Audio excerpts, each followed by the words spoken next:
Hello, this is Tom for Tabletop Tap Room. Today we are looking at how to preserve mystery and exploration in a solo game with an AI as a game master. Because inevitably, using an AI as a game master, you'll say, "What's in the room?" And it will go, "Oh, a +1 shield." Why would I know that's a +1 shield? What's the point of detect magic as a spell if the AI is just going to tell me +1 shield, potion of healing? So there is. I quickly discovered in playing solo RPGs with AI that it just tells you the stuff. It just lists what's there. You say what's there, it lists it. It wants to please. And it's actually possible to get it to keep secrets from you. And we're going to talk about that today on Tabletop Tap Room.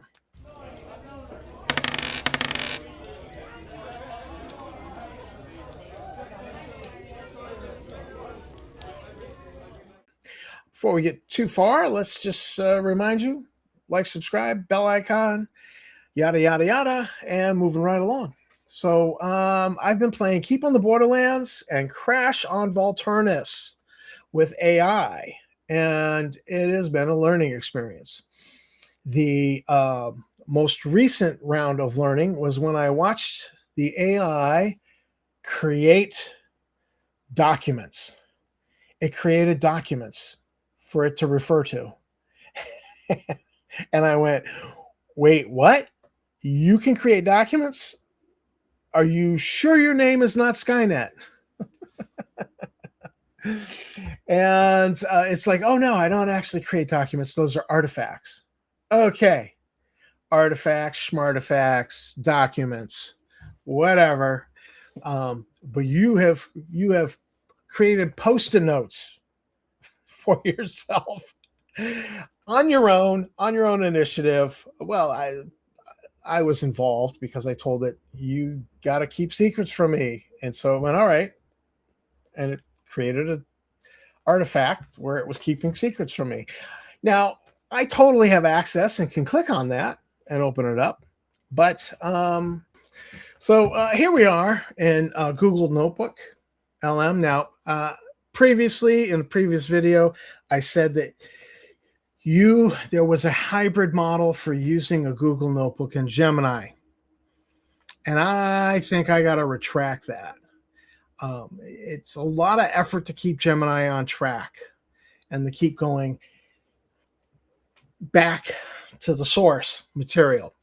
It just wants to do what it wants to do, what it's been programmed to do. And it's just easier to use Google Notebook because it's programmed to only use the sources that you provided.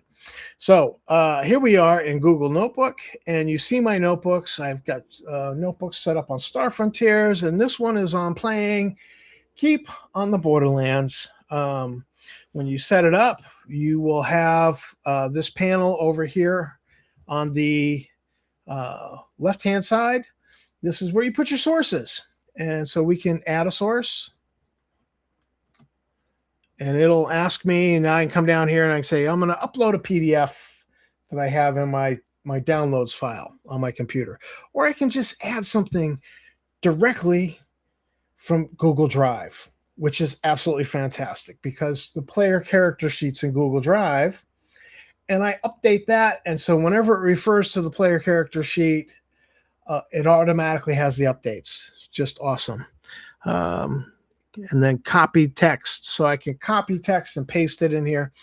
But so you could just paste links. So this was for pasting links that were websites. So, you might have a wiki on Star Frontiers, and you might paste that link, and then it will reference that website for information and use information in that website. But so these are all the documents, and I've basically just put in here the rules, Old Way Basic, the expert rules, and of course the module. And I've actually added the Dungeon Master 1E Dungeon Master's Guide, but I gave it instructions. It'll probably forget these instructions. I told it this was optional. The other rules are primary. Who knows if it's going to remember that? AIs get forgetful. They get senile quick. But I put it in there. I says, this is so you have extra magic items to choose from. And then I told it, but don't choose any artifacts. So over here, this in the middle, you see the cursor moving around. This is the main conversation. And then over here on the left, you have all these little features that it does, and these are really powerful. But you have Cave of the Unknown layout. This is where I told it, and don't click on mind map, because if the mind map feature is what I use to create the Cave of the Unknown layout. However, if I click on mind map right now, which is what I did right here with that one, it does a mind map of all the documents over there on the far left. That's not what I wanted. So I gave it a prompt. I said, create a mind map of the Cave of the Unknown from the Cave of the Unknown room key, so that I can then explore it. And we've been discussing this. So I think it remembers that, yeah, we're doing this exploration where you don't tell me everything. You just tell me what I can see and what I can smell and what I can hear. And you describe that. Don't stop telling me this is a cobalt cave. No, it stinks. There's a vile smell. And, don't tell me, oh, there was a +1 shield. No, tell me that there's a shield and give me clues that it might be magical. So over here on this panel is where all the artifacts are, the documents. It's like, oh, these are not documents, they're artifacts. I'm like, okay, it's your post-it notes. Got it. And coming down here, at one point, I told it could make mild modifications to the keep on the B2 keep on the Borderlands and mildly change what was in the rooms, whether monsters or equipment or magic or treasure. And so it then created a key. It created a new room key that now that's what it's working from based off of the printed module. So it has its own new room key. It's got its own modifications it's made to the adventure. I now don't know that in the Owl Bear Cave, or I think it was the Owl Bear Cave, there's a wand of fireballs. I now don't know that. Could be anything in there, or nothing. It's because it's made changes. No idea. So I'm exploring in the blind. I don't know the module from having DM'd it back in the day and played it. I'm clueless here, and that's okay. That's what I wanted. I wanted exploration and mystery. And internal ledger. This internal ledger document it created when I told it, stop telling me something is a magic item. I do not want to know. I want clues. I want discovery. I want to have to research and determine. And okay, we know it's magic armor. I guess I'll just try it on. Hope for the best. I don't want you to tell me it's +1 shield or +2 dagger, or, we find a wand. We don't know what that wand is. We're going to have to do some digging, some research. That's what I want.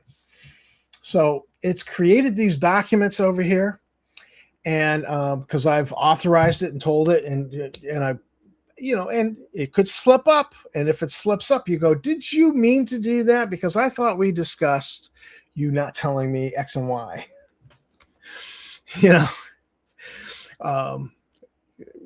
I think I actually told the AI that was TMI, and that might have gone over its head. But I am now having fun because I have a room key that It has turned into a mind map for Cave of the Unknown. And when I go in there, I have no idea what I'm going to encounter. I have no idea what the map will look like. I'm going to have to draw a map on a piece of paper or graph paper. And I'm excited about that. That makes that exciting for me. That it's not that I already know what's there and I got to pretend I don't know what's there. No, I just don't know what's there. And I'm going to learn. And it's surprising. And I can't wait. Very powerful tool for playing your solo RPG. And yeah, delivers mystery. I'm excited. Absolutely excited. This is Tom for Tabletop Tap Room signing out. Thanks for watching the video. I hope you go and try playing a solo RPG with Google Notebook LM and just see. It's a learning process. I hope I have put you ahead of the curve with these tips and tricks. We'll be doing more as I learn more and I go, oh, that was a good tip and trick. Do a video on that. So, watch for more up and coming, and I will see you out there at the gaming table.